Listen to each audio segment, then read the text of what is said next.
Chapter 4 of the Blank Slate. Chapter 4 the Blank Slate. Chapter 4 makes a quick reference to Nim Chimpsky. The chimpanzee would mimic his trainer by washing dishes, but there appeared to have been a problem. What was the problem? What can we learn about people from this little lesson?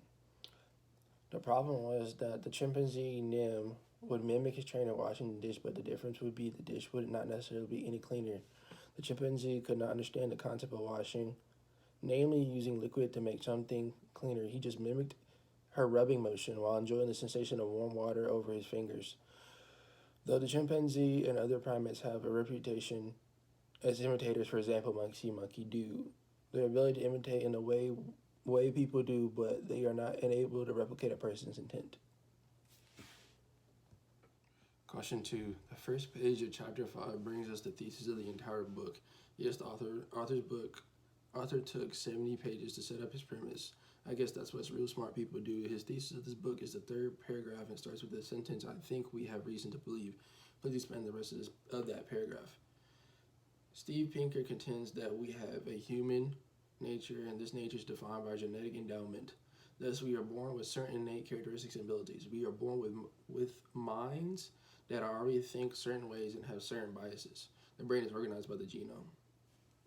A large source of resistance against people accepting that there is a percentage of nature that is inherent and genetic comes from Pinker's term fear of imperfectibility, chapter 9, and the fear of nihilism, chapter 11.